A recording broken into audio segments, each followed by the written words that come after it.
To break from the norm, I typically put a clip from the episode in the beginning of these episodes. In this case, I'm not going to. I want to address you directly. This is a good episode for you to listen to. The reason being is because we talk a lot about vulnerability, very real vulnerability. I believe there are a lot of people out there that are suffering right now to a certain extent. They don't want to admit it. There's a lot of pomp and circumstance and veneers being put on social media that show lives being so perfect and all this other stuff. Not enough people talking about how it's okay to be vulnerable. This is a good episode for you to listen to. If you're in a place that you feel inadequate, you feel like things aren't as good. You're trying to figure things out, because I'll be honest with you, I am in that moment right now myself. It's been a tough time, a tough season the past half year or so. As grateful as I am for being able to do what I do and have the things that I have, it's still a tough time, not just for me, but I believe for a lot of people, and nobody is talking about it enough. Nobody is admitting it and making it okay to admit it and be really vulnerable. So my guest today, we got into it. It's a great episode for you to listen to. I encourage you to listen to it and share it with anybody who may need to hear this message. From the business capital of the world, the Big Apple, New York's Middle Tennessee, it says here. That's right. Sounds riveting. This is the Mostly Middle Tennessee Business Podcast, a podcast about Middle Tennessee business owners and professionals. Mostly. Yeah, and I'm kind of checking my hair in the monitor in front of me, because I had the tops off the Jeep today. Love it. And kind of blows your hair around. I'm getting used to having hair these days. Yes, this is the Mostly Middle Tennessee Business Podcast. Thank you, Mr. Matt Wilson, for the voiceover and doing the intro to the podcast. This is a podcast where we talk to Middle Tennessee business owners, professionals, entrepreneurs, and we have real conversations that meander, meaning that we go off on tangents and all that fun stuff, because that's what a real conversation does. You can check us out. We are on audio and video at MMTBP.com. That's MMTBP.com. I am your host, Jim McCarthy, with JimMcCarthyVoiceovers.com and It'sYourShow.co. And today, already, this is actually someone who reached out to me, wanted to be on. Actually, I think one of your people reached out to me. Yeah, I love that I have people. You have people. I really don't. And, a lot of people will reach out and say, hey, I'd love the so-and-so to be on. I represent them. And they give me this whole, 3-pager intro. And you find out that they live in, Oregon. And I'm going, no, that's not a fit, because it's a Middle Tennessee podcast. But you just recently, now by listening to you, one might deduce that you're not from around here. So correct. Pauline Joseph. Hello. Where are you from? Originally from Melbourne and Sydney, Australia. Get out of town. I can't even detect that at all. Shall I throw in a g'day, mate? Just to be sure? Well, there you go. But you have moved here. You are a Middle Tennessee business owner, professional entrepreneur, all that fun stuff. Absolutely. You check all the boxes and meet all the requirements. Well, we're kind of neighbors. We are. Come to find out, you live like 2 minutes away. Love that. It's crazy. So there we go. We're going to be talking about all things, even just meeting you just now. We got into some pretty heavy stuff, very vulnerable stuff, talking about being okay with letting people know that you're not okay, and you're saying that in your experience that you're coming to find that. But I'm getting ahead of myself. You are primarily, and I'm going to read it off your LinkedIn, which needs to be updated, so I might throw some stuff in there for you. You could totally correct me. That's okay, fine. Cool. This is my preparation. You are a corporate specialist, stylist, MUA, which is what? Makeup artist. Yeah. Educator. Yeah. And personal branding expert. Yeah. So that sums it up. It does. Actually, Right? It does. But let me explain why corporate specialist is in there. Okay. Because my career throughout my whole life was a mixture of corporate and the beauty world. I did the beauty stuff on the side while I did the serious stuff. I did college in Australia and then had a corporate career. It was in TV at the start. Then I was an executive EA at Louis Vuitton. After that, I went to a major alcohol company, and it was always in branding and marketing. But I always company I may know. Diageo. Yeah, I've heard of them. Yeah. Is it a distributor or an actual brand? Distributor. They have all the brands. House of Johnny Walker, a lot of stylist, pretty much most hard liquor that you drink and other brands, that's them. Nice. They're huge. Very cool. So whilst I was doing all of that, I always did beauty. Makeup on the side, worked as a stylist for 2 reasons. Creative outlet, I loved it, and I had a natural eye for it. I can grab any woman, or I'll see any woman, and I'll intrinsically look at her and just kind of do my own little data analysis and know I'd do this and I'd fix this and I'd do that. Or I'll see another woman who has done so much and I'm like, she doesn't need all of that. God, she's so beautiful, she doesn't see it. I would strip it apart. And I have my own way of being with women on that level without having them be like there's something wrong, because there isn't. Right. Yeah. So it really kind of ties into what we did talk about on the surface. You're meeting women, I guess people in general, at a very vulnerable state. Yeah. And just seeing the outside of their bottle. Yeah. To a certain extent. Yep. The vulnerability really does make sense in that case. It really does. You know, and I know I hear this from hairdressers. You know, hairdressers say, they're psychologists. I get the same, but even more so. I'll have a woman come to me that says she wants her makeup done or she wants a makeover, or, I collaborate with a matchmaker, Nadine, shout out, or photographers. Yeah. And I'll have someone, say, for example, someone that's come out of a big divorce, hasn't dated for 10 years. They're looking to step back into that world and do all of that. So they want an update on their look. I'll have them sit in my chair, but everything else pours out. Their deepest insecurity, their fear, anything that they're going through. It'll start off at being a conversation about, I'll say to them, what do you like? What don't you like?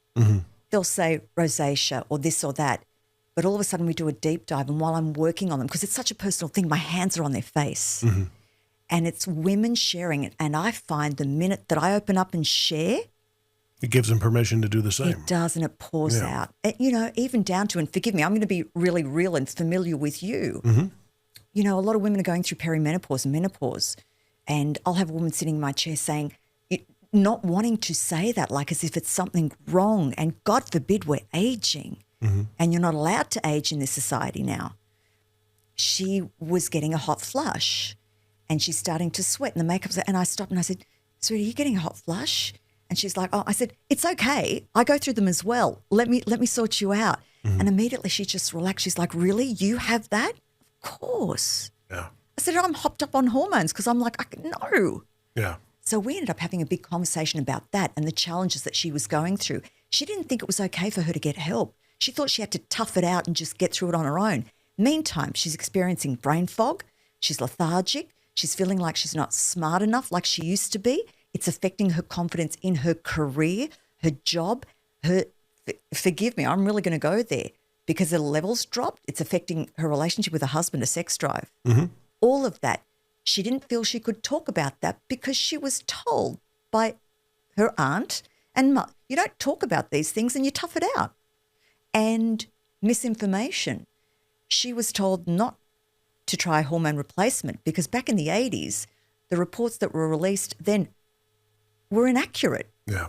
Talk about fake news, fake data. Yeah. And anybody that wants more information can reach out to me and I'll flick you doctors. I'm not a doctor and I'm not here to advocate as a doctor, but I'll point you in the right direction for you to get good information. So what's available to women now is bioidentical, far, far, far better. There are things that you can do so that you don't feel antiquated, slowing down, aging before you should. It's it's crazy. So that's what happened in that makeup session. And crazy. Yeah. Because, I've had a lot of meetings with guys my age in similar situations. And as soon as you start talking about what you're going through, and it gives them permission to start talking about what they're going through and things of that nature, like you're talking about. Yeah. But, I have a lot of like this kind of talk is centered on women these days. The American white male is completely neglected, in my opinion. I agree. And you know what? I'm experiencing that through my female clients because I'll say something in passing. My husband and I, so the reason that I'm here in this country, I married one of yours. Right. So I moved here a year and a half ago. We got married last July. So listen, a healthy thing for us, because we're both full-grown adults coming to this marriage now. So if you don't think we bring baggage into it, we do. Sure. So we had stuff that we had to unpack. Oh, yeah, I bet. So we're doing counseling. Right. It's just healthy. And seeing the process for him and what has unfolded, he had a safe space to talk to a male therapist. Wow. And then when I share that with women, they're then saying to me, this is going on for my husband. Can we get his details? Right. You're right. You're right. Men don't talk about it. And it's a lot of it is influencer culture, bropreneur culture, stuff, the circles that we kind of immerse ourselves in as, we want to marinate our minds in good stuff, as I always say. But when there is an element of positivity that becomes toxic, I mean, just go any day on LinkedIn, and that's what you see, is all the reasons why you should be crushing it. And, sometimes you just don't have those days. You know what? I'm telling you from my experience, to start a business and start a life here, you nailed it. I have days where I think I should be doing so much better. I'm bombarded with social media, seeing all these other makeup artists, stylists, and everybody else going, you should be doing this. This is what I'm up to, blah, blah, blah. And I start to feel inadequate. And I'm like, okay, I'm not doing enough. I must be a loser. I mustn't be talented enough. Exactly. And I'm sick of people making out everything's perfect. Right. Because it's not. And it's not that you want to complain or share that with people, but to share that with people and have that conversation builds communities and has everyone know that you're normal and this is what goes on, and that's okay. Right. But nobody's talking about it. Right. Nobody's highlighting, and everybody wants to put the highlight reel on. And there's some personalities that are beginning to talk about it, and hopefully opening those conversations, because I think the muting of the conversations are a big problem. Like what we're talking about. I didn't have validation on my thought of the American white male for fear of backlash from women, from people in the, African American communities, things of that nature. And it's like, but guys, right. Even some of my black friends, I have very good friends who are going through similar situations with lawnmowers going on in the back and everything. You just can't help it. It's crazy. This is the situation we're in. This is very real. The lawn's way overdue. I love it. So until you actually give it voice and hear, what, you're kind of right. Or, hey, this is what I'm thinking too. That's what I've been thinking. Oh, okay. So I'm not the only one. And that's a big eye opener. It's huge. So let me ask you, if you were to have that conversation with one of your male friends, how would that go? I've had conversations like that. I've had a friend of mine actually calling me right now, who he and I talked about it over coffee a few weeks back. And I said, look, I'm sorry. I just feel like I'm getting lost in the fray. Yeah. Everybody else is I gotta respect their trauma and what they're going through and anxiety and mental illness and this, that, and the other thing. I'm working as hard as I've ever worked in my life. Same. And the fruits aren't there right now. Yeah. I mean, it's very tough. Yep. And I know that a lot of businesses are going through a dry period. Interest rates have not been kind. And it's rough. My brother he's 53 years old, and I hope he doesn't mind me kind of talking about this, but, he's past his third divorce. Yeah. He's realized he's not good at it. I'm sure there's an element of self-esteem that's a little bit chipped away and damaged there. I love to be his sounding board, and allow him to talk about it with me because, little brother in a way has become the big brother. Yep. And I may seem to look like I, quote, have it together because I've got a 23-year marriage. I've got, But yeah, man, we all got our issues. But you see, Right. therein lies the point. People are, and I've noticed that more in the US than back home. The difference in personality, here's how I'd equate it. I think Australia is like America's little brother. Like Right. when we grow up, we want to be like the States. We're enmeshed, yeah? Australians love Americans. Life is similar but very different. Australians suffer tall poppy syndrome. Mm-hmm. The fibre of our personality is don't boast, don't carry on too much, because if that poppy grows too tall, we'll cut you down. Mm-hmm. Stay humble, stay quiet. I found here it was the opposite. I found here, and I'm not suggesting that it's real, by the way, a lot of it isn't. Right. But everyone here makes out everything's perfect and wonderful and their business is flourishing. Meanwhile, behind the facade, it's a different story. That was really interesting. That also steps into what I also encounter, what I call a Stepford wife syndrome, Mm-hmm. where women are running frantic, trying to be perfect, always. And you're just not. And they don't have to be. Right. They don't have to be. I'm 56. I'm happy to look 56 and be 56. I don't need to get every procedure known to man to have me look like a 20-year-old. No, I'm not appearing on Vogue next week. Right. And I don't, so it also parlays into that. Why are we acting like everything's perfect? I know that we're bombarded, social media.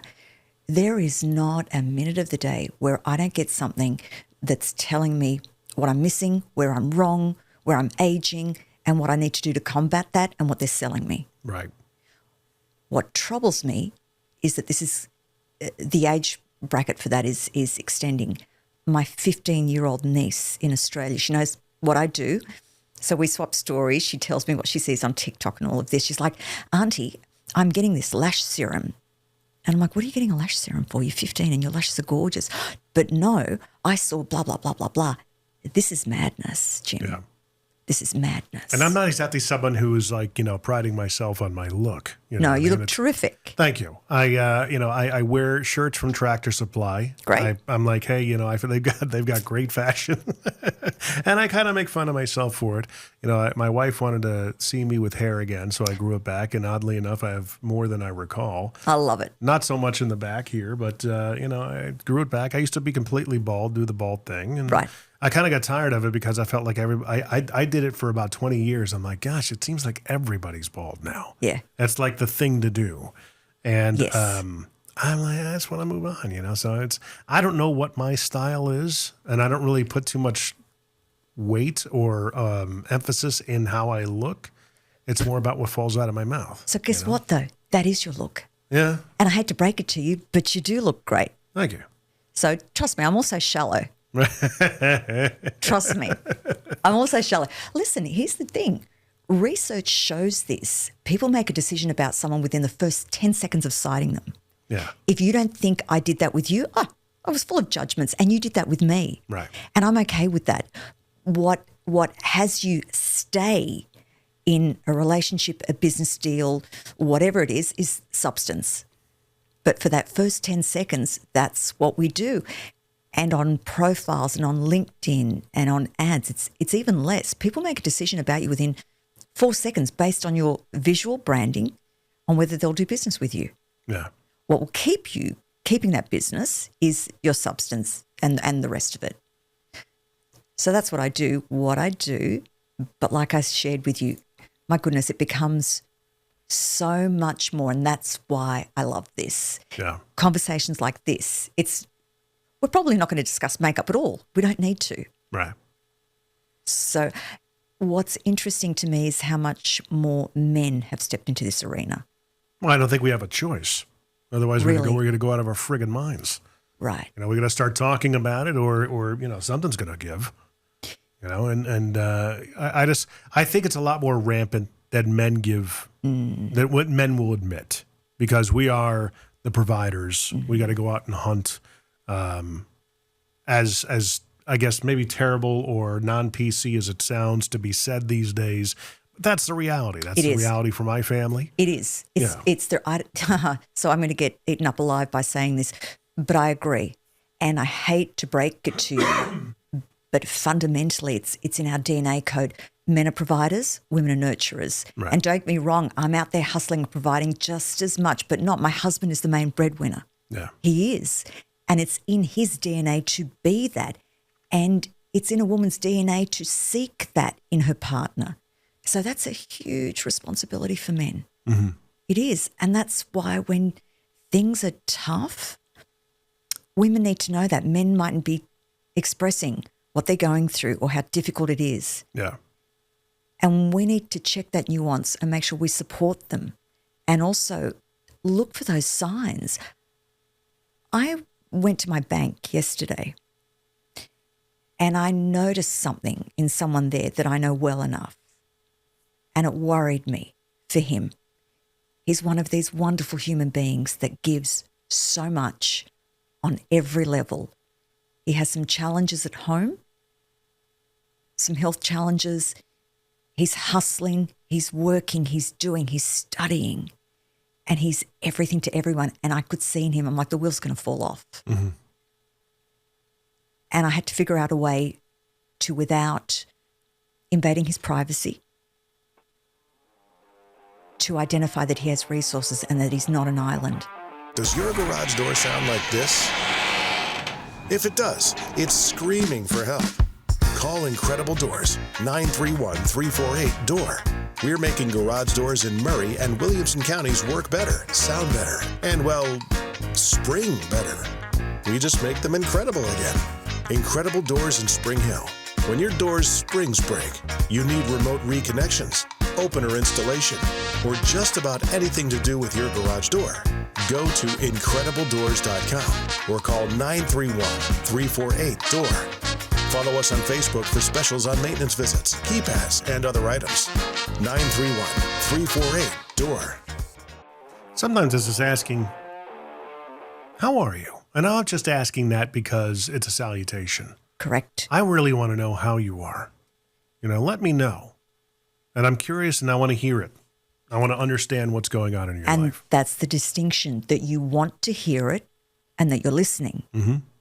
Yeah, I agree.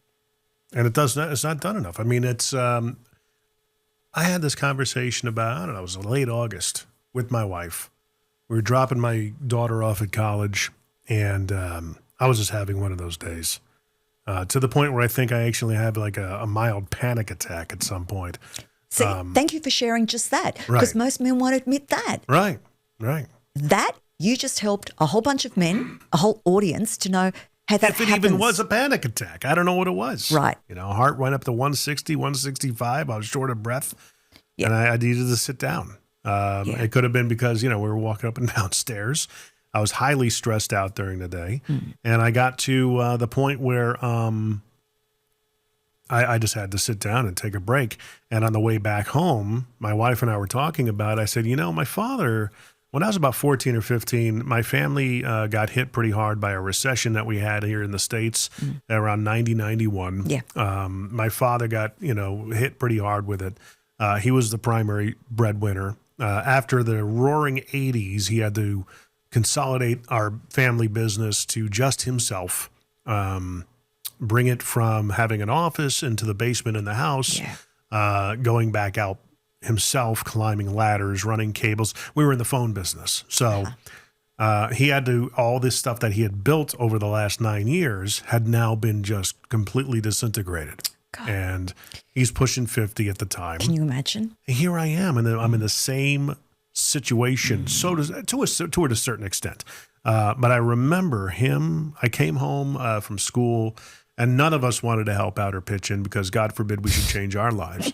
But you also didn't really understand the full gravitas of the situation, right? True, but at 14, 15, I kind of did. But I felt powerless because I was 14, I was 15. And I recall him distinctly sitting on the edge of their bed. My mother, who was kind of unwavering in terms of how she wanted to change her life or accommodate what he needed. So there was that going on. How do you mean? What was she doing? What was she She unwavering wanted about? life to be like the 80s. She wanted to come home and be able to shop and have all the resources and the money and not have to worry about things like they were having to worry about at that point. Right. They were going through a pretty deep valley. Yeah. And By the way, was your mother the same age as your father around that time? They were both a year apart. Okay, so let me also tell you, throw this into the mix. She's also going through perimenopause and menopause at the time. Right. And it makes us women crazy. So on top of that, she's not communicating that. Your father is going through help. Can you imagine? Oh, she communicated it. She over-communicated it, okay? And watching Oprah didn't help because Oprah would have these people on and completely paint, men being the awful people in their lives. Yeah. And my mom would have that, and she would unload. My father would come home in a great mood, and then my mother would unload on him. They would get into these massive fights, but that's a whole other story. Yeah. But I distinctly remember them sitting on the side of his bed talking about, and he gotten to that point where I think he was in tears. I'd never seen this man cry. And he goes, I need help. And he's kept on saying it over and over, like just desperation. Wow. I need help. And, help in the business. People just understanding, I need you to answer the phones. This is what's sustaining us. And I told my wife, I said, I think I'm at that point. I can relate to my dad, So can you imagine the courage that it took for him to even express that? But it was desperation. I think he was on his last nerve, But still, it still took courage. And I tell you why I say that, Jim. I know, and I'm not going to say who, it's deeply private, but I know of 2 other instances, same generation, where they took other measures and took their lives. Yeah. Because the pressure was too much and they couldn't see a way out because they didn't know how to ask for help. Right. And that is more generational. What I see going on with men and women to a lesser extent, but men going through all of this, tough times, reinvention. And listen, this is hard at our age. I'm starting over fresh here. This has been really hard. Yeah. Like, I didn't exist here until a few months ago. I've had to jump through hoops, get a driver's license, get a social security, I have to build a credit rating like I'm a teenager. But what I'm noticing people doing here to medicate themselves is alcohol and vaping and the CBD and the blah, blah, blah. I wonder what would happen if we just turned to community and talked to each other and just supported each other and made it okay to break down and have tough days, or made it okay to say, I'm not a gazillionaire right now and I know I should have hit these points by this age. Yeah. Well, guess what? Shit happens. Right. It's one of those things. I kind of hit that when I was when I was selling Mercedes years ago. I tell the story from time to time, where I got out of radio, which was my first big career. Right. Went and sold cars for a season and landed at Mercedes, which opened up a whole slew of possibilities, and loved the brand. Never thought I'd own one, but here we are. But it's one of those things you have to keep that in perspective, because How do you mean? At the time, I had gotten out of an industry that was on its way down. And radio is completely cannibalized now, but at the time it was a sinking ship. Into the car business, which seemed at the time like another sinking ship. Like, oh my gosh, here I feel like I'm just jumped from the frying pan into the fire. Yeah. Where the industry seems to be taking advantage of people in my position. Hey, we'll have you do more things and not pay you, that kind of thing. So I had a customer who came in and I trauma dumped on her. She bought a car. We just hit it off. And I found myself just like, I'm going to be, at the time I was going to be 40 and I wasn't, everybody at 18 thinks by the time that they're 40, they're going to have a couple $100,000 in the bank and all this other stuff. And you look at that kind of expectation from 18 at the age of 40 and realize that that goal wasn't big enough. And, oh, by the way, you're nowhere near that goal. You know what I mean? And it's like I've got nothing financially to show for it. And she hit me square in the eye. She says, look, you're not realizing where all that money went. You've got you understand that you told me your wife stays at home with your kids. I said, yes, she does. She says, you know how rare that is? Correct. And she kind of put it in perspective for me. You've got something to show for it. Right. And you've raised a family. Right. And it poured into the kids. Correct. And I got to look back on that and say, we've been in worse situations. Yeah. Well, So And it's tough. It's a tough reminder. it You know? is. And it's like, yeah, do I really even have it that bad? That's the other aspect of it, And there it is. Because let's face it, here's the truth, yeah? Yeah. On our worst day, Jim, we still have, I'm not even going to say just a roof over our heads. We've got a beautiful roof over our heads. Right. And we've got so much food and safety and that we're all struggling with weight issues because we have surplus. Yeah. And my husband just went through a process. He's lost some weight and he dug through his wardrobe. The dude's got more clothes than I have my whole life. Right. Like we just have, and yet it's not enough. We need more. We need more. Our consumerism is insanity. Right. How much stuff do we need? Really? And again, it's like, you put that into perspective and say, is it what I'm wanting, the lacking thing? Yep. Or do I have everything I need? Yep. It's like we're at a point where we have a nice little nest egg, but it ain't enough for retirement. So it's one of those things. It's like a foundation, That's it. but you don't want to chip into it. Correct. And that's a different thing. We've got to plan for our retirement as well. Yeah. Not retirement. I don't ever want to retire. I Same, still want to but- have purpose. Yeah, but Yeah. I don't want to hustle like I've got to do right now. Right. Like by the way, I don't mind hustling. I just want to be rewarded for it. yeah. You know? Yeah, but I don't want to be going as hard as I'm going right now when I'm 60. Right. I don't. I want to be able to have space to do other stuff. Like quite frankly, in my 60s, I would hope that I've got capacity. I'd like to do more charity work. Yeah. Work with children, work with that. Like right now, my focus is my grind and my family. Yeah. And you hit on something. Because if you don't think I went through that, back in my 30s and 40s, I had a lot. And then I lost it all. I also got sick at the same time. I had to have an emergency hysterectomy. My relationship ended. That was 11 years worth. It's like everything that was important to me got taken away in one go. Wow. And that took my breath away.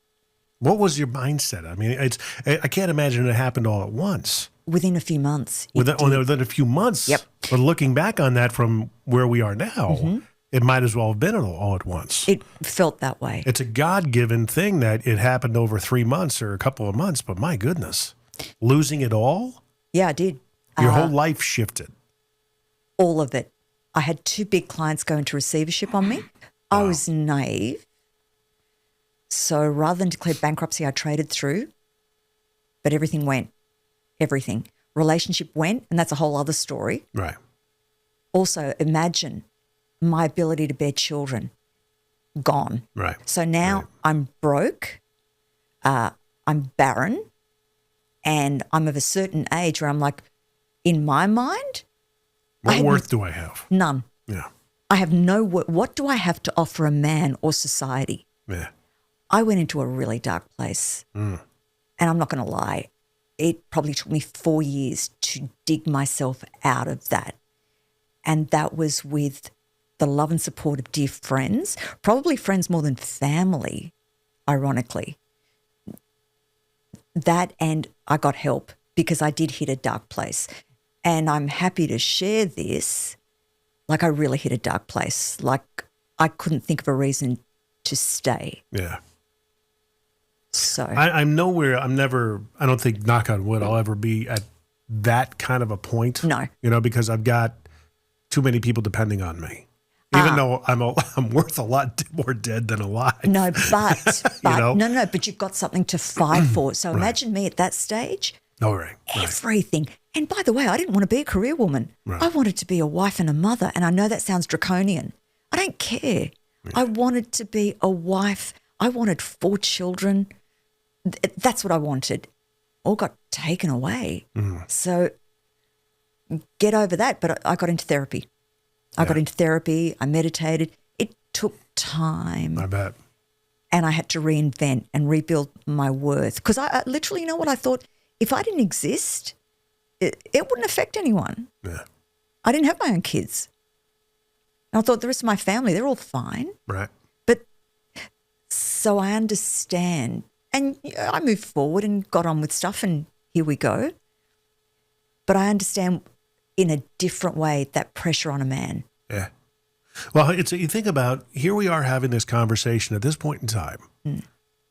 Who are we helping? Who's listening to this now? Who needs to hear it? Every single person, because if it's not directly them, they know someone. Right. And this might, okay, before you met me, as I've walked in, would you have thought that I've gone through that? Would you have thought that I considered taking my life? It's never out of the realm of possibilities, because of course I'm meeting you just for the first time here in person, but you and I have had a conversation on the phone. Yeah. It was fruitful. It was enjoyable. And I knew I was within the first 3 minutes, I'm like, she'll be a great conversation. Let's do this. Yeah. But here we are, getting deep. Yeah. 33 minutes in. Yeah. So no, it doesn't surprise me, because so many people, you don't know anybody's story when they go through these valleys. Yeah. And understanding that everything that we're going through, and those of you who are listening to this, it is a valley. It really is. And it's to set you up the next time you have a mountaintop or an ascension. Correct. That you'll have hopefully deeper gratitude and appreciation for it. Correct. These people that are portraying themselves as winning constantly, and you see the slow motion walk videos to the private jets and getting out of the cars. I know, right? And all this other stuff. Okay. I would love to ask those people. I don't care I want to know what's depressing you these days? What's getting you down? Yeah. What's your worst day this week?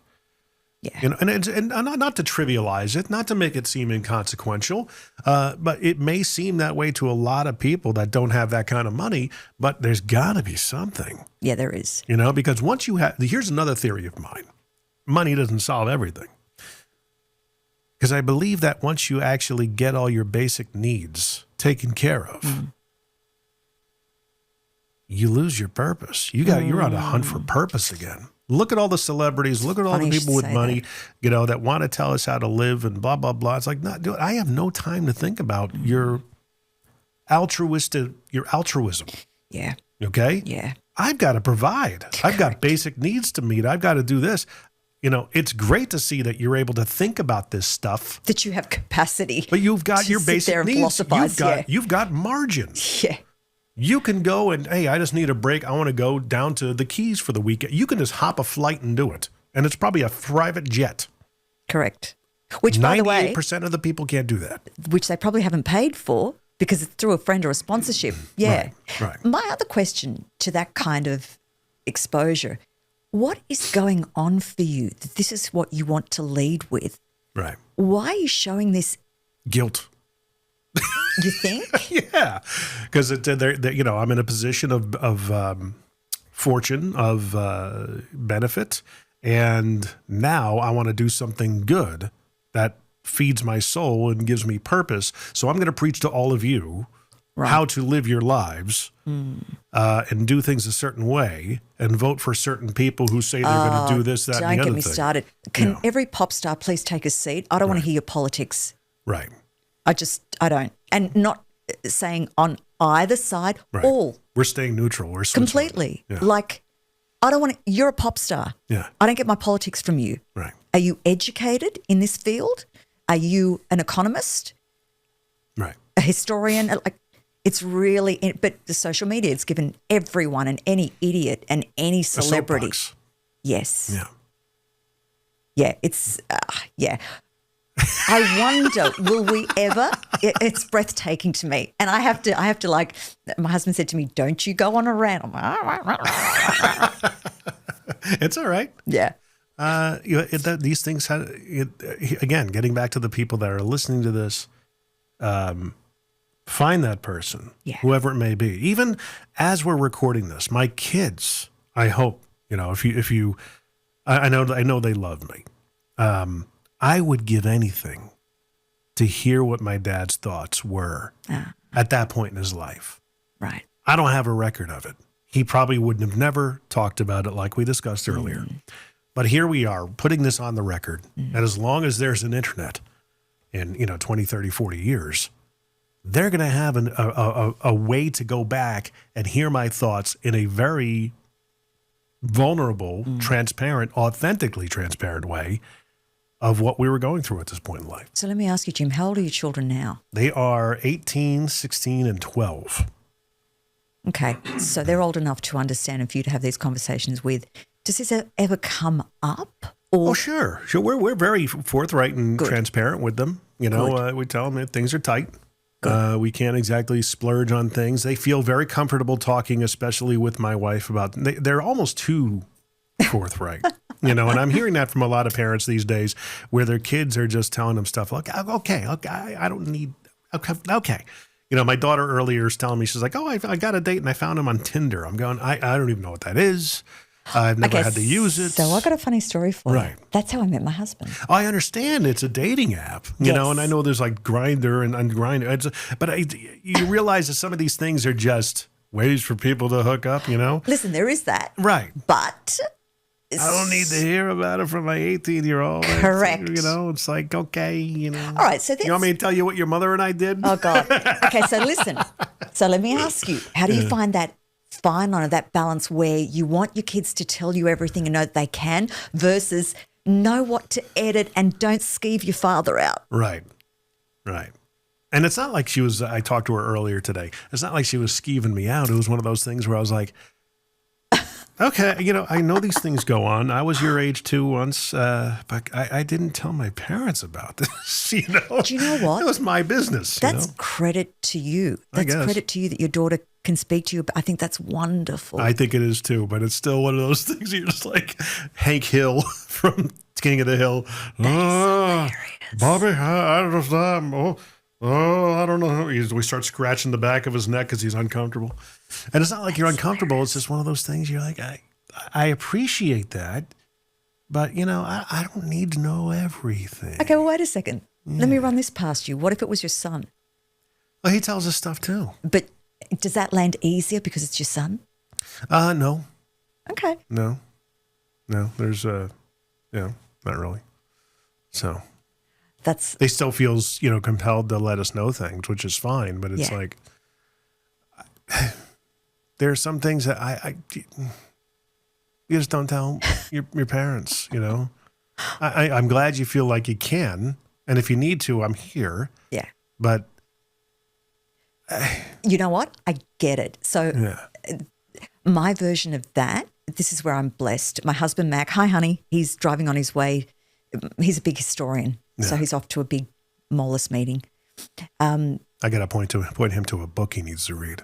Oh. Yeah. Comes up from time to time on the podcast. What called is it? Pendulum. You can find out all about it in the description. There's a link there. It's a book about how we go through 40-year cycles in society and culture. Ooh. And we go from a we to a me. And we've just come out, we've zenithed at a we in 2023. And according to the book, it's supposed to have looked like 1943 all over again. Because it's an 80-year cycle from a we to a we, 80 years from a me to a me.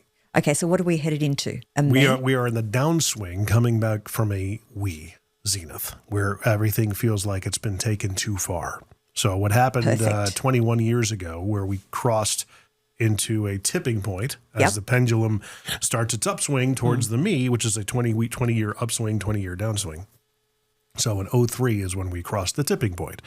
And all these things seem fresh and new, and we seemed united, and a lot of things were going forward for us. And it's not just the United States, it's mostly Western culture. And in the Asian countries, it's actually flipped around the opposite way, oddly enough. So they're coming out of a me. Really? Oh, yeah. It's very interesting. Really? And the book takes it back 3,000 years. So, so I'll have to get my hands on that. Yeah, I got a copy. I'll show you a copy before you leave. But basically, we are what it seemed like a really good idea 20 years ago is now, we've taken this way too far. So let me ask you, does that suggest then that we now autocorrect? Course correct? No, it's just it's a natural phenomenon that the next generation gets fatigued, and a lot of these things start going. I'm already starting to see elements of it from the next generation, my kids, that they're starting to just they are starting to acknowledge we are taking this too far. Good. And there's an element even from our generation that sees that, but we're the laggards in terms of pulling the pendulum down. But it's just a generational thing. There's a reason. It's basically why parents, when they become grandparents, they get along better with the grandchildren. Yes. It's a common thing, right? Because you're intimately involved with the upbringing of your kids, trying to do the best you can under the economic situations, the financial weight of whatever it is that you're doing, with all the other societal pressures that you're dealing with, like we discussed. Correct. And it's tough to raise a family, be there for a son or a daughter, which is my wife doesn't like it when I say this, but I think I'm an awful father. And it's maybe just because I'm self-deprecating or, it makes me strive to be better. So if I admit it, it'll just make me want to be better. But anyway, because of these things, generally people get to a place in life when they have grandchildren. Well, now I've got the margin, I've got the wherewithal, I've got all the resources met that I can pour time and energy into my offspring. Correct. But it happens to be in their grandchildren. Into their That children. is the most natural phenomenon, and I see that all the time. My own mother said it. I saw it. She was so different with her grandchild, my niece. Yeah. And I'm like, do you love her more than you loved us? She's like, it's not that. It's different. I have a different space. I'm not worried about feeding her, getting her dressed, this and that. I can pour other things into her. Right. That makes total sense. Right. So this is what I was – so I got blessed. I inherited through marriage 2 great stepchildren, and they're both fantastic and very different. But it speaks to exactly what you said. I can have conversations with them and they can share with me and I can share with them things that I wouldn't tell my husband or that they wouldn't. And it's exactly – he's like, I don't want to hear that. Yeah. But I can have those conversations with them. And You're 1 degree removed. Correct. Yeah. Correct. And it's joyous. And it doesn't take the place of their – it's not a motherly relationship at all. It's like I'm their aunt in a way, but kind of not. I'm gift with purchase. Right. Yeah, a good way of putting it. Best way I can describe it. So, and listen, I got lucky because if you don't think children affect your marriage, even as they're adults, it does. And for me to move countries, that was a lot. It was more than what I thought, to be honest. Right. Right. But I got lucky. They're great. How old are they? 26 and 23. Oh, so they're well into their adulthood. Yeah. Yeah, they're trying to figure themselves. Well, at that point, they probably have figured themselves out. They are. They're both on such great paths. Honestly, I say to my husband, kids are doing better than we are. Yeah. Like, I adore that for them. And I can't take any credit for that, but I'm still so proud of them. Well, I mean, again, according to the pendulum, as they get into their 40s, they're going to be hitting the tipping point, which is a good place to be when you're in your prime. So what happens with that tipping point? What changes from being we to me or vice versa? Hold on. Let me break out the phone. I'm going to tell you. We're going to go into a deep dive into pendulum now. I've got everything written down. Well, not written down. I've got photos of certain key points. So I'll give you, where did I come up with it? There it is. Okay. So in a me, which we started essentially the last cycle of me started in 1963. Right. Okay. We were coming out of a downswing from 1943 to 1963. So we were getting out of the World War II. Yeah. Depression, blah, blah, blah. Depression era. Yeah. A lot of ruggedness was built up because people had to endure the Great Depression starting in 1929 with the stock market meltdown. Yeah. And then other things that happened throughout the 30s. Also, that was a we were in between World War I and World War II at that point. Yeah. Germany was gearing up again, and nobody knew what was going to be happening in that. But the United States was kind of like, okay, we want nothing to do with it. Yeah. We've got our own problems. Right. And there was also a lot of disease. What was the Spanish? They called it the Spanish flu. Flu was 1919. Oh, it was way before. Okay. Yeah. So we had, and then coming out of that, but going into the 1943 zenith, the only thing missing, and this is like clockwork, because as you go back 80 years, is a big calamity. bloodshed, war, that kind of thing. And if we go back 80 years, we had World War II. 80 years before that was the Civil War. 80 years before that was the Revolutionary War, so on and so forth. So it is that predictable. Right. It's like clockwork. Wow. Yeah. So what are the markers of it? Going into a me, again, starting as we know of the 60s. Yeah. Okay, 1963, the 60s were really 1963 to 1969. Okay. As we nostalgically recall them, those who lived through it, hippies, things of that nature. And then it kind of evolved into the 70s and stuff like that. But me is essentially, I'm okay, you're not, I'm okay, I'm not okay, you're okay. So hero worship. Demands freedom of expression, applauds personal liberty, wants to achieve a better life. I came, I saw, I conquered. So think about Wall Street in the movies in the 80s and things of that nature. Yeah. We're about big dreams, desire to be number one, admired individual confidence in decisive persons, believes leadership is look at me, admire me, emulate me if you can, and strengthens society's sense of identity, elevates attractive heroes. So think about cultural icons like the Corvette. Corvette became very popular in the 60s because it was different than what our parents had in the 40s and 50s. Those dull cars. Corvette speaks to my animal being, right? Is sexy, not responsible, is carefree. Exactly. I'm successful. So in a we, which is we've just zenith, demands conformity for the common good. So it's I'm okay, you're not okay, which is where we are now. Witch hunts. A lot of witch hunts happening. Yeah. Applauds personal responsibility. Believes a million men are wiser than one man. Think of Wikipedia. Wants to create a better world. I came, I saw, I concurred. Is about small actions. Desires to be a part of a productive team. Admires humility and thoughtful persons, believes leadership is, this is the problem as I see it, let's solve it together. And this is, again, going up into the upswing. Strengthens society's sense of purpose, focuses on solving problems, anti-heroes. So a lot of that is, you remember like authenticity being a buzzword in the millennium? Yeah. Okay. Think of authenticity then, and I used to actually have these videos that lived in people's emails called vidsigs, and it was really kind of was my thing. I loved doing them. It spawned from when I did radio, and I would have somebody come in to record a commercial, a client, and they would have their script in front of them. I'd let them go through the script 2 or 3 times. Now that they were warmed up and their mouth was limber, I would say, okay, I'd take the script away and say, tell me who you are. Why do you do what you do? Who's your customer? Why do they keep coming back? Oh, wow. What gets you out of bed in the morning? All these different questions to get them talking. And as long as it was authentic coming from the heart, I'd probably be able to find, 4 or 5 30-second commercials in that span of interview. And I would make a commercial out of it. And typically 9 times out of 10, yeah, let's go with that because that's really me. Isn't that amazing? So I translated that into video form where, video as we know it now started with much longer form videos, and you can go back and see them. The design was to live in the email signature of an email and say, hey, get to know me better.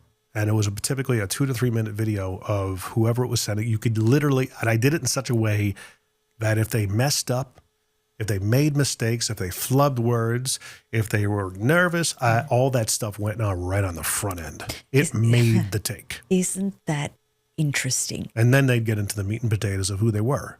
I wanted to humanize them. So the bloopers are more relatable and more attractive. Exactly, because it's relatable. So what do we take from this? Authenticity was a big buzzword, back to my point. Authenticity now is completely bastardized. It is different. So, okay, now I talked about the values of the upswing getting into the upswing. Responsibility, humility, thoughtfulness, conformity, authenticity, transparency. When we take them too far, they become duty, obligation, sacrifice, regimentation, self-righteousness, and oppressiveness. That's what happens when we take it too far. Yeah, that's frightening and right on the point. It's actually... That's crazy? Yeah, it is. And it's like whenever I bring that up, it's an effort to instill hope in people because everybody is so hopeless about society right now. We have never been here before. This is unprecedented bullcrap. We've been here before. We have. Yeah. You know what else I was reminded of. Even on our worst day right now, we are still living in the best times in the history of the world. We have no idea what it's like to suffer. Correct. None. Like really none. Right. None. We've got to remember that. Right. We have no idea what it's like to get on a railway boxcar. Yeah. Wearing striped pajamas. Yeah. I have no idea where we're going. I'm separated from my family. Yeah. I don't know what my fate is going to happen. And on the other side of things, I don't know if we're going to win this war. Yeah. I don't know if we're going to be speaking German. Yeah. I don't know. And it seems like this is never going to end. So let me ask you, there's that saying, hard times create great men. Yes. Great men, or good times create good. Good times create, hard times create strong men. Yep. Strong men create good times. Good times create weak men. Weak men create hard times. Yep. Yes. That's the cycle. Where do you see us right now? We are, again,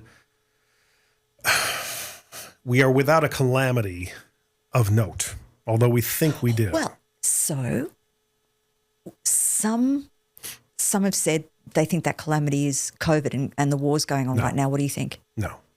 A greater calamity? We don't know in America what a calamity is. Yeah. Okay. The last calamity was World War II, where we had mass casualties. Yeah. And before that was the Civil War in the late 1800s.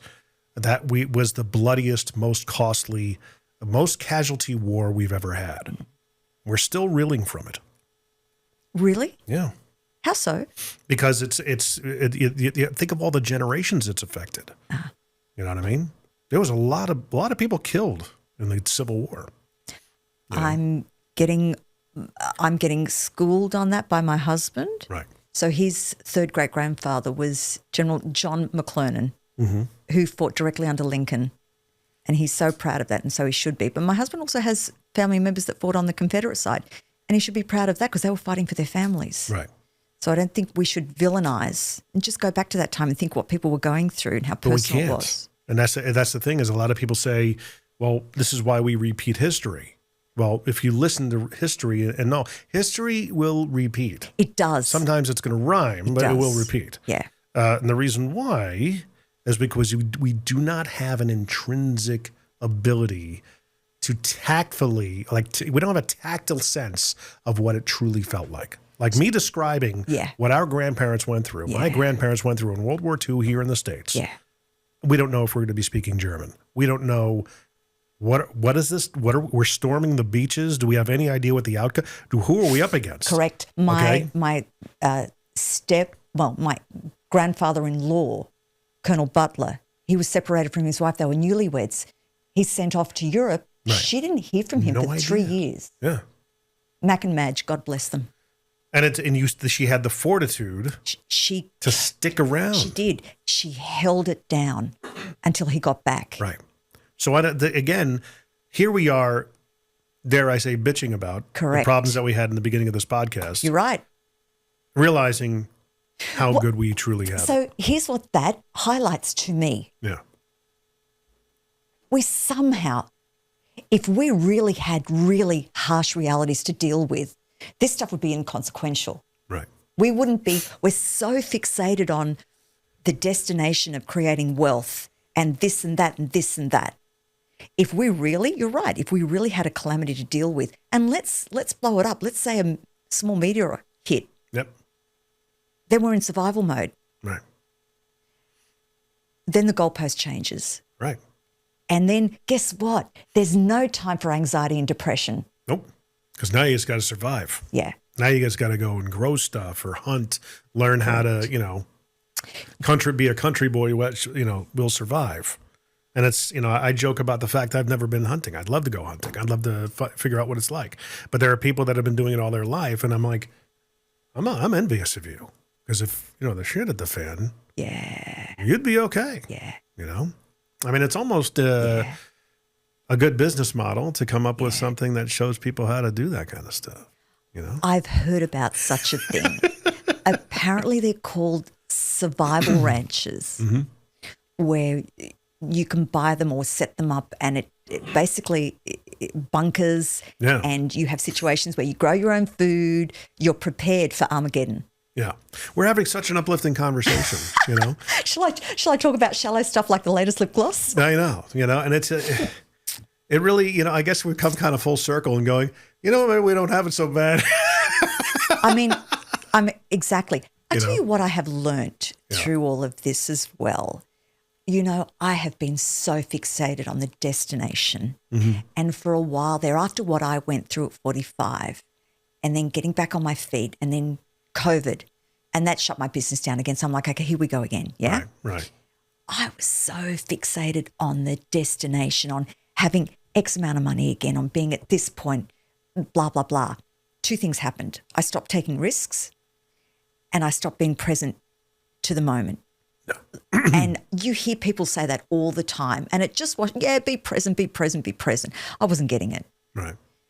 The penny finally dropped. And I think particularly when I moved here, be present. It's the journey. It really, really, really, really is the journey. And if anybody also gets anything out of hearing me and me sharing the foibles of my life, you know, there's that saying, we make plans and God laughs. I'm testament to that. Yeah. Yeah. And I finally get it. It is the journey. It's what's going on today. It's who have I met and connected with today? What happened? Because I could be dead tomorrow. Right. And if I was dead tomorrow, honestly, that's okay too. Like, it's not in our hands. Yeah. It's, those who have died young should, one of the purposes of their life was to show us to just don't take it for granted, you know? Exactly. And we all do that. We all do it. It's crazy. It's funny how this has been such an amazing conversation. Thank you. To really kind of, you know, and I feel badly because we don't really talk about anything that you did, but I mean, fine. you do. We can certainly have you back on as a regular and, you know, talk about personal branding and things of that nature. But I think this has been utmost more important for people to hear because I think it's a good refresher to kind of put things into perspective, acknowledge the fact that, yes, times are, quote, tough. But are they really? Right. Are we really having that much of a tough time? And again, I admitted having a tough time at the beginning of this, very transparently and, both of us, vulnerably. Yeah. But is it really all that bad? Correct. You know? Correct. You know what you and I are hustling for and doing for? Yeah. Is to live this luxurious, comfortable, safe life. I don't even need to be luxurious. I just want to get my RV and go around the country and see stuff. Yeah, but guess what? To a kid struggling in the Middle East and other parts of the world right now, or Ukraine or wherever, you and I are living their answered prayers. Right. And that struck a chord with me. I read that somewhere, you know. On our worst day, we're living somebody's dream life.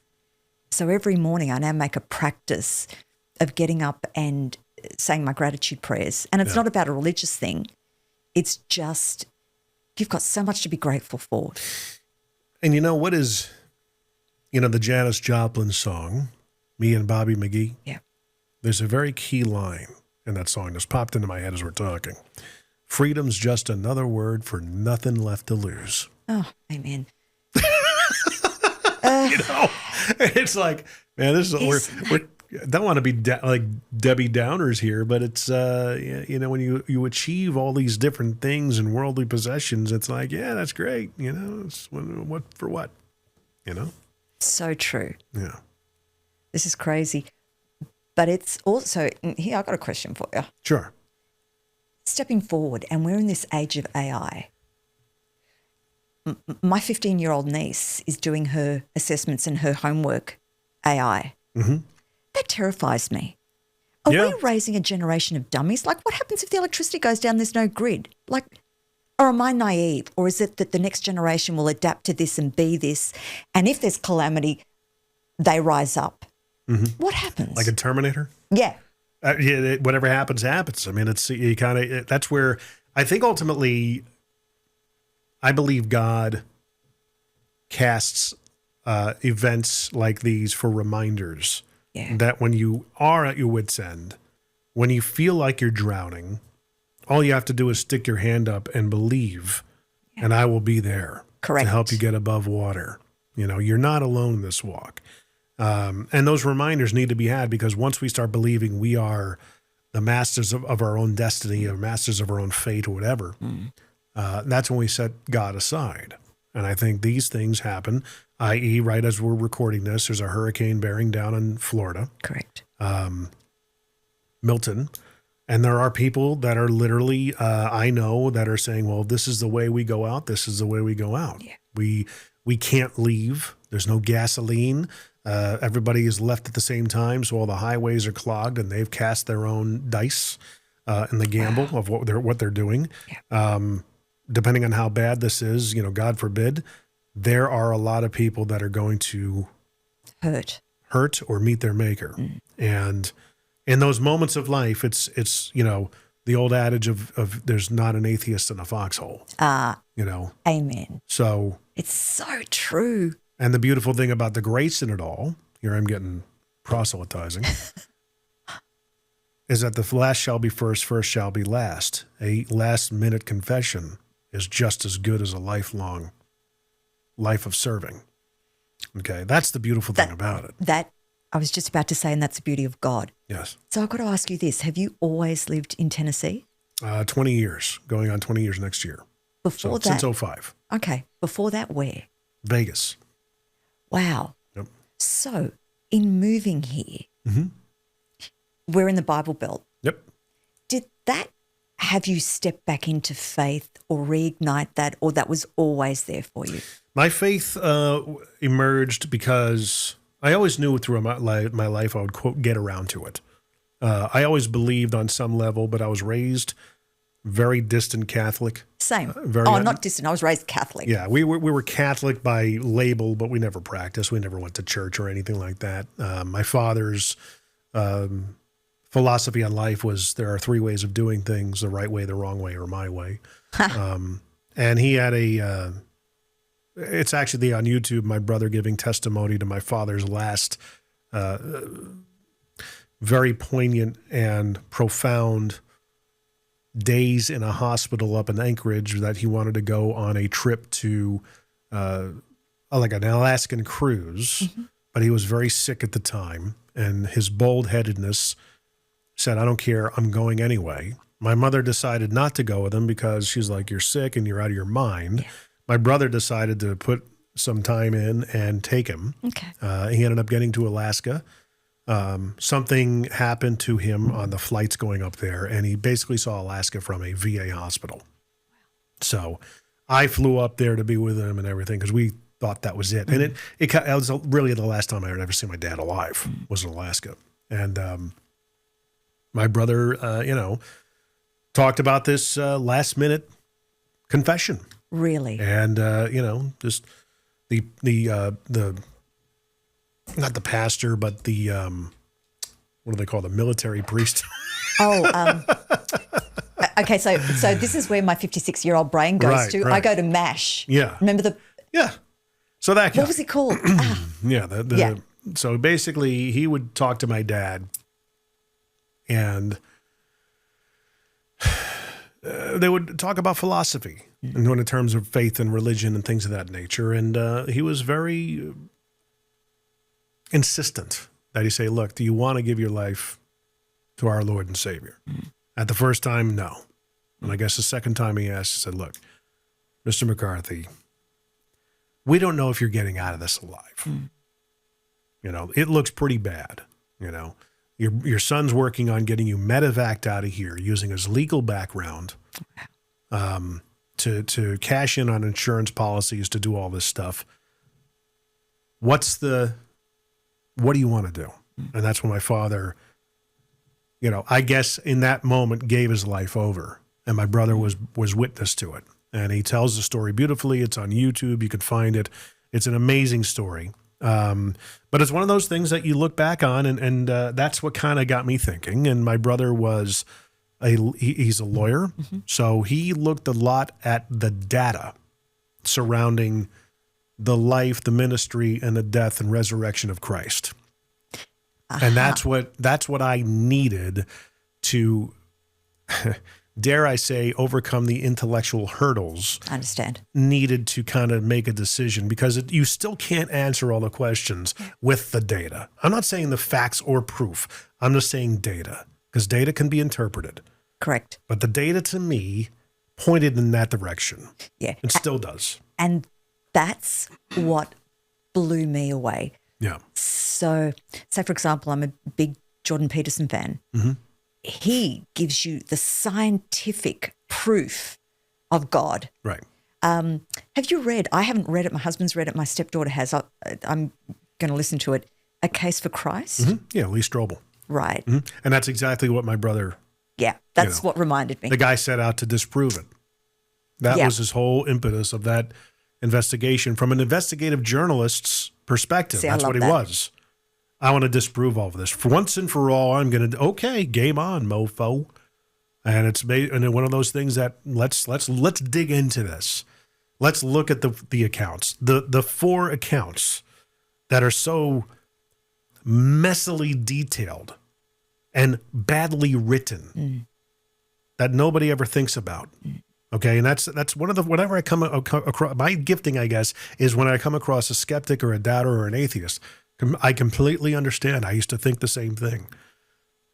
Well, you know, what changed your mind? Well, first I want to ask you, do you consider me a reasonably intelligent person? Because I know that intellect, that pride is holding you back from taking that step forward. Right? Yes. So the second question is, let's just all agree on one base ground rule. Did Jesus exist or didn't he? Correct. Start there. Because if you say he didn't exist, then there's no use of us moving forward. If you agree that he existed, then great. Let's take the next step. Do you agree, or do you agree that, or believe that he did and said the things that people say he did and said? He didn't say them.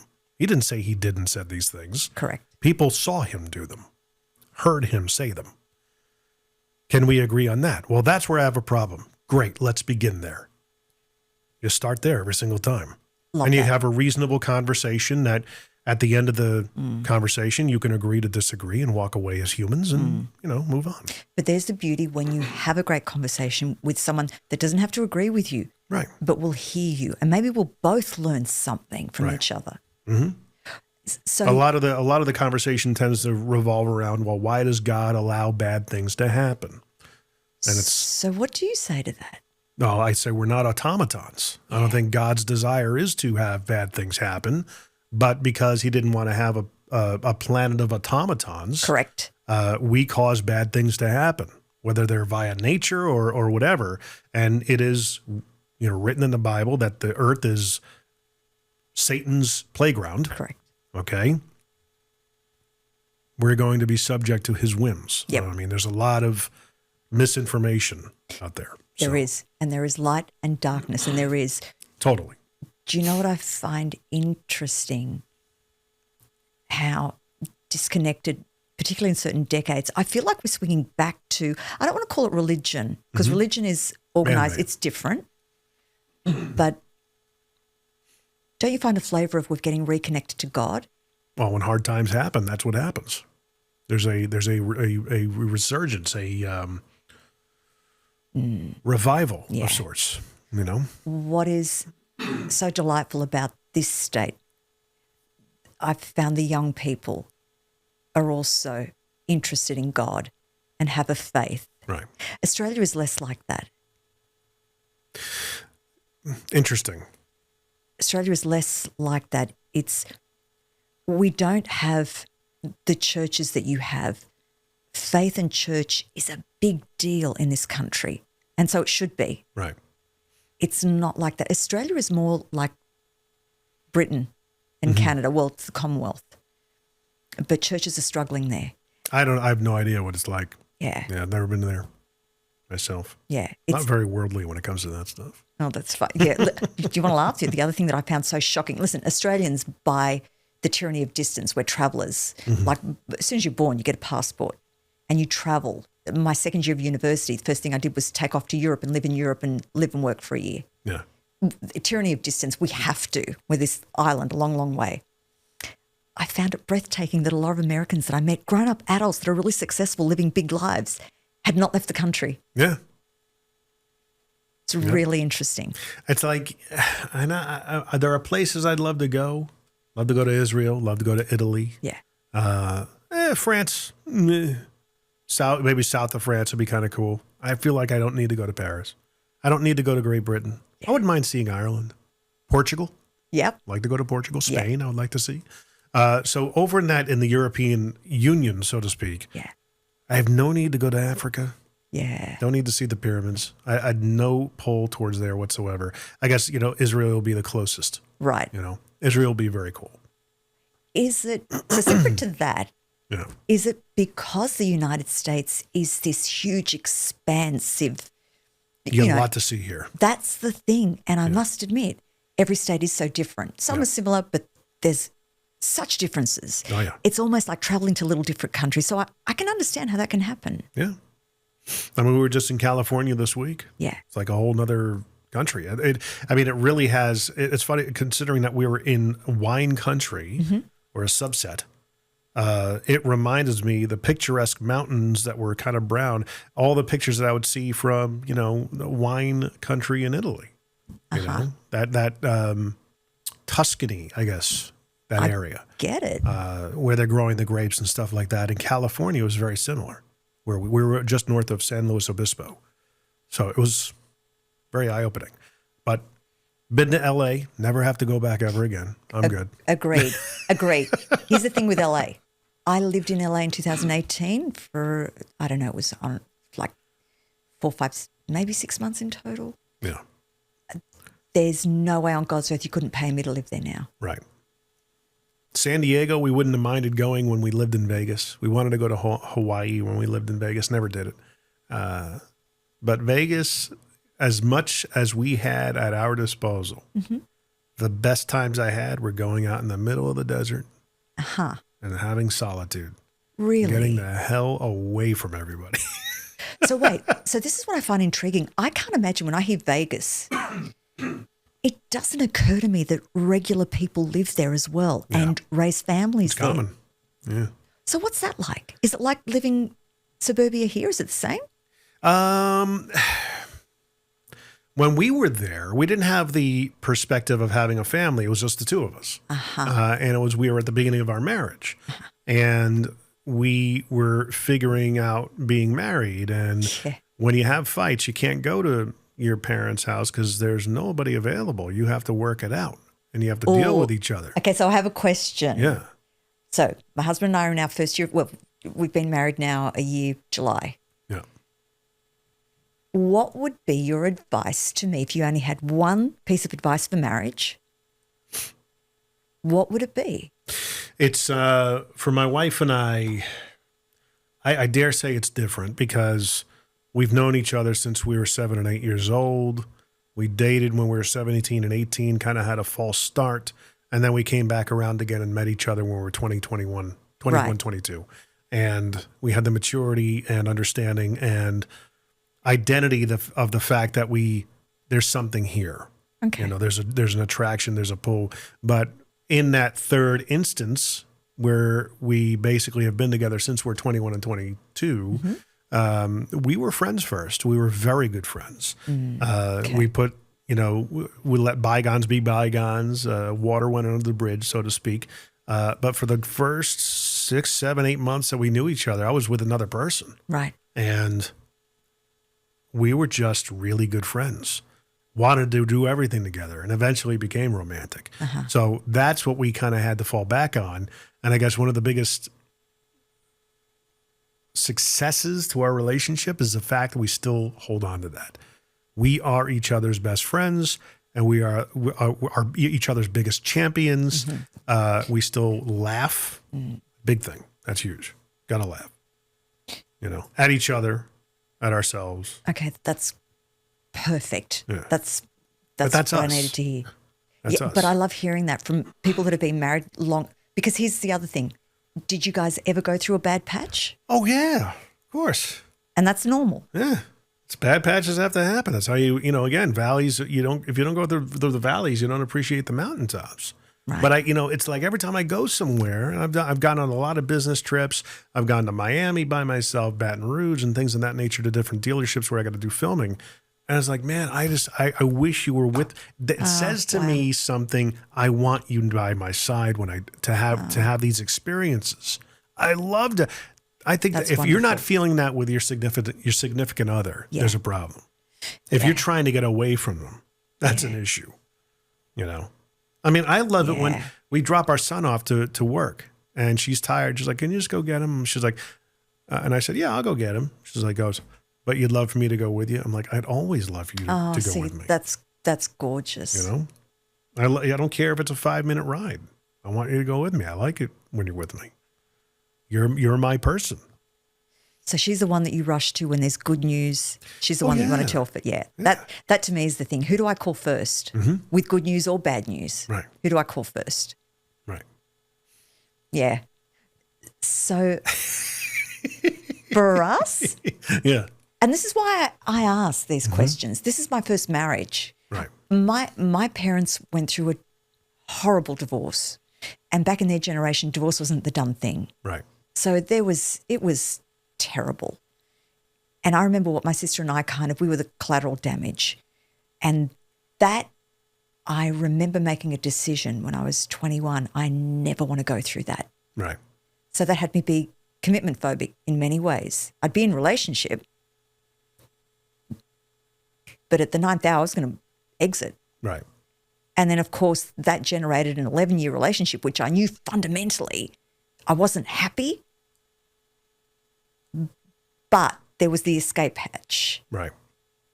So skip to now where I'm like, okay, and this is also the other thing. I'm like, okay, you're either going to start living life and taking risks, and it's not about the end destination.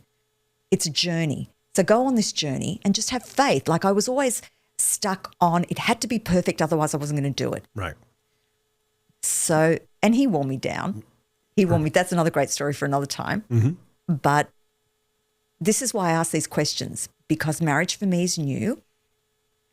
And again, lots of people just show you the perfect side. Right. But you do, with everything being great, you still do have those times, right? Right. Okay. Well, one of the couples that we went to this event in California with, they're in their, I want to say 31st year of marriage. So similar situation. You go inside the house. He does everything. He loves his wife, and I'm sure it's reciprocated. Yeah. It's very mutual for sure. But you see the earmarks everywhere. Like? I mean, he's a songwriter. So he's got, like, you go in one of his bathrooms, there's a license plate on the wall, I guess from where they must have lived or something, that maybe where they met. And it says for you and her name, and it's just imprinted on a license plate that he wanted to hang in the bathroom. It's a bathroom, but whatever. And they've had quite a life together. You could just tell by the way they interact, they are soulmates, if you will. Yeah. And that's the thing that I guess another thing that keeps us together is the horrifying threat of being single in this day and age. God. Oh my gosh. So let me ask you. Oh, forget it. Given that you're married, so you don't have a direct experience, do you have single friends and do you hear about what they go through? We have single friends. We have got, the single friends are happy being single. Yeah. One of them calls her dating, she calls them auditions, which is very humorous. Hilarious. But she's okay. She was married before. Yeah. It didn't work out. She just wanted to be her own. She's personally flourished, professionally flourished. She's got a very big business owner and everything. But she, she's got the dog, which is her child, so to speak. Yeah. But never the urge to have, a family that I know of. Yeah. That kind of thing. So, hey, to each their own. Yeah. I mean, my wife is my best friend. Courtney is and if she listens to this, this stuff. Since we were 18, that. So I hate to break it to you, but you guys are one of the lucky ones. And that's that, right? And that's one of the things that I get that. Yeah. And when you have those times where it's like, oh my gosh, I can't do this anymore. Yeah. And you're going to have those times. You got to hold on to the aspect of, but I don't want what's on the other side of that. I like what I have. We just got to figure this out, like we figured out all the other times. I see. And understanding that it's always going to be something, whether it's in marriage, whether it's in business, whether it's in life, it's always going to be something. You might as well just accept it now. Yeah. You know, my previous iteration of this podcast was called "What's Your Problem?" It was based on the whole notion of it's always something, you know, and it was something. I get one of the plethora of things I learned in the car business. I was having a hell of a day. I had a great weekend coming on Monday. Everything's on fire. I've got stuff unwinding and all this other stuff. I'm pulling whatever hair I have left out of my head. And one of my peers there, a very good friend of mine, Greg Miles, he knows this. He came in around 11 that day. He saw me in my frazzled state. Yeah. He's like, "What's wrong?" So I told him, and he looked right at me. He goes, "It's always something." And as soon as he said that to me, I go, "Huh, you're right." And it's like it was okay. Yeah, see, there it is. It's okay. Yeah. It's okay. But I mean, it's like you don't want to, a lot of the people, getting back to circling full back around to what we talked about in the beginning of the show, we don't want to make this into a, you know what really grinds my gears? No, you know, not at all. That, and it's, but there's got to be room for that. You know, people got to be allowed to bitch. But you know what else that teaches me when we share that stuff, and this is not to make light of it, but it ain't that deep. Right. Like, I wish I don't take life so seriously sometimes. Right. It's that. Laugh about it. This too will pass. Yeah. One way or another, this too will pass. The past 5 months, every day has been, okay, how am I going to make the next set of bills? I can do this. I can move this over here. And it's like, again, reminding yourself, at least I have these options. Yeah. But over time, the options get dwindled down and you're going, what if I had nothing? What the hell would I do? Yeah. And there was a time in my life where that notion would freak the crap out of me. Right. Like you start panicking. Now it's just like, it'll get figured out. I got to have faith that God says that even the birds in the air are sustained and given sustenance. What makes you think I wouldn't give it for you? And there it is. So that was a huge aha moment for me here in this country. And I guess because we're in the Bible Belt and wonderful conversations like this with friends would come up more that don't happen back in Australia. Right. Not as much. No. It really tapped me back into faith. And it's not about religion, whatever denomination you are, but really, really giving it all up to God in a way that I have never have before. Right. Set me free. Mm-hmm. And I can thank my wonderful circle of friends. I got blessed. Yeah. I moved into this town and I didn't know how it was going to go. Am I going to make friends? Am I going to make genuine connections? That's tough. Yep. Mm-hmm. Especially in that community. Correct. Because it can either go two ways. Women can either be really cliquey and who is she, this little upstart from Australia, who does she think she is? Right. Or embracing. I got lucky. Thank you, God. Thank you, Jesus. Thank you, my angels. The thing about Middle Tennessee and its Bible beltiness is the fact that everyone's very lazy about it. How do you mean? Because they're very comfortable being comfortable. They don't want to get uncomfortable. They don't want to, it's about getting people into the church, not meeting people where they are, typically. Maybe on the surface, maybe the way it's being said, but when it comes to actions, when it comes to reality, from what my experience, not much follow through, not much, and you have to, once again, find, and this is God working. It's like, look, God's saying, look, I've told you all along, don't depend on me, not my people. Yes. They're just as broken as you. Yes. Okay. I've had conversations with church pastors that have said, look, if I had to start a church and market or maybe rebrand a church, I would slap it right on the side of a building and say, we will let you down. Wow. We will let you down. And if any church hears this and you want to run with it, please do, because you're doing the world a favor. Because there are a lot of people that get hurt by the church because they have certain expectations because of people's awareness of their own sinful nature, which is elevated in a church environment. those expectations are then therefore raised when you enter a church environment. And a lot of people tend to forget that.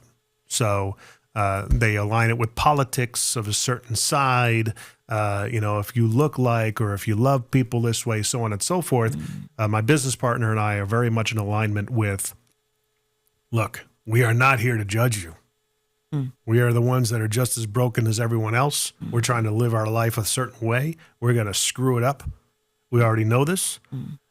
We want to be the people that when you come to a crossroads in your life, that hopefully we'll be the one you think of to come talk to.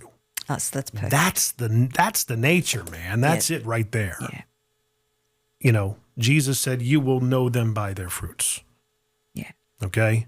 I want to see the guy, I want to be Christ-like. Great, leave your house and just wander aimlessly, preaching the message, not knowing where you're going to lay your head at night. You have no idea where you're going. Just go by faith. That's being Christ-like. Okay? Go down to Miami and put a sign up. Hey, I want to talk to you. I want to hear your problems. I don't care if you're gay, straight, black, white, yellow. I don't care. Exactly. Right? I want you to understand that not here to judge. I want to be the person that if you ever have this crisis in life or you want to have a conversation civilly, I'm here. That's what it's all about to me. That's exactly what it's all about. And it's got nothing to do with denomination. Right. And it's, putting God in a box and I need a church that has this kind of a children's program and coffee. And it's like, oh, are you shopping for a towel? Yeah. You know what I mean? Yeah. That's what it's become, consumerism. That's my cynical take on it. My experience. That's a whole nother conversation and episode. Yeah. Yeah. We could spin off into 10 on just this one. Right. Yeah. It was interesting to me. So, say, for example, back in Australia, you meet somebody new. And what's the first question you ask somebody when you meet them? Well, I say, what do you do? Yeah. Yeah. Right. You know what I encountered? Yeah. Oh, young lady. Well, they'd hear my Australian accent. Oh, which church do you belong to? Yeah. And I'm like, oh, I haven't yet. Like, I'm still fine. Oh, bless your heart. Yeah. I didn't realize that was an insult. Yeah, it's like, people kind of perceive it to be that way, but it's condescending. Yeah. Yeah, I felt trivializing. like I was, I don't know what, not smart enough or not on their level. Like, how can you not have found a church? Right. Yeah.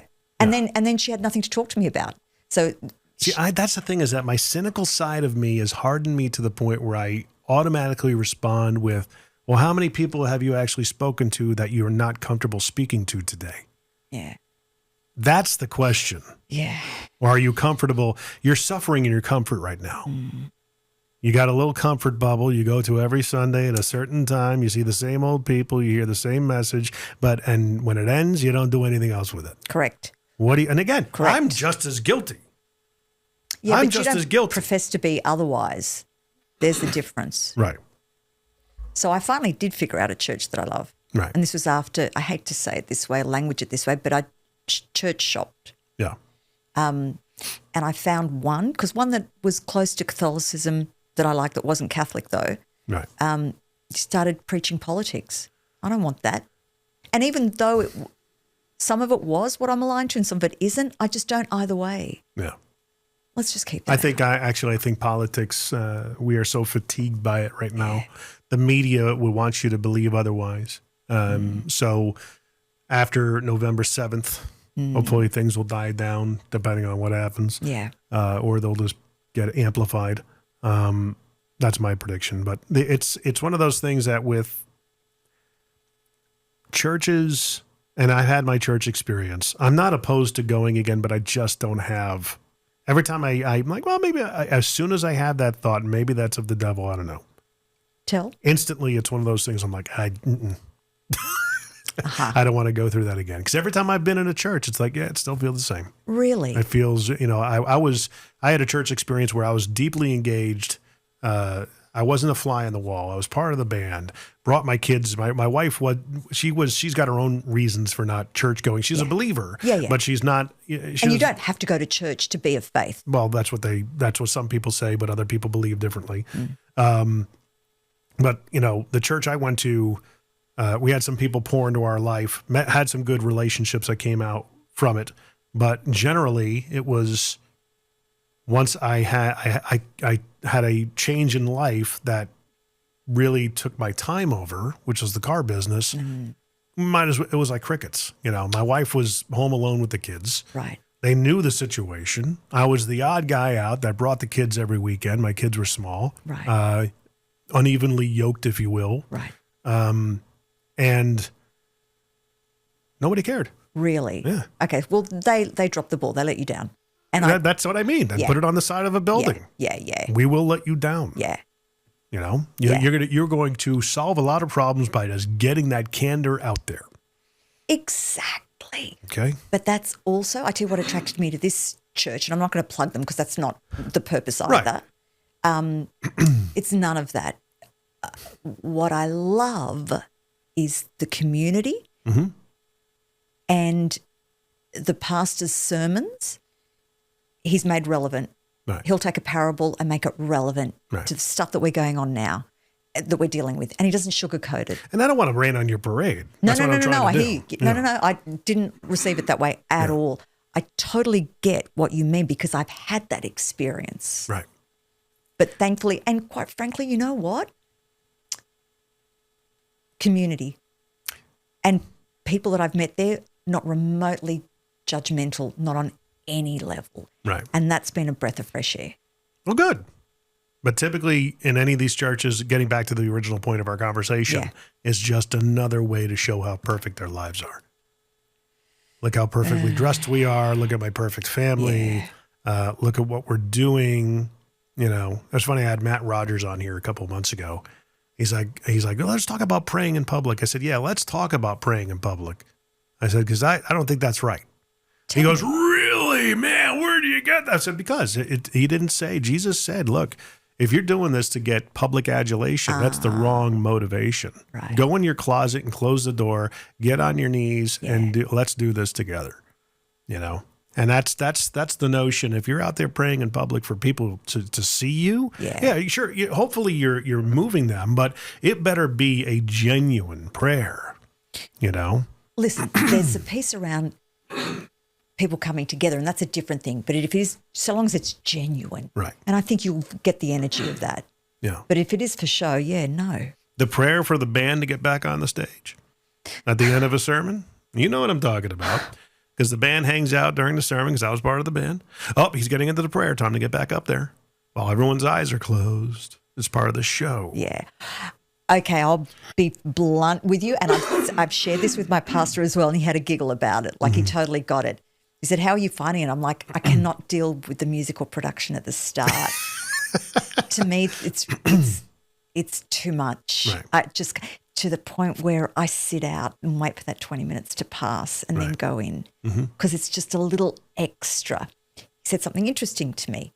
He said, put aside your judgments around that. Just try it once, just being, not being anything. Right. And something very interesting happened. So some of the lyrics in the songs that they were singing referred to scripture in the Bible, which apparently is quoted maybe, I'm going to get this wrong, it's either 347 or 437. But in the Bible, do not be afraid. Right. Be not afraid. Give your fears up to God. Be not afraid.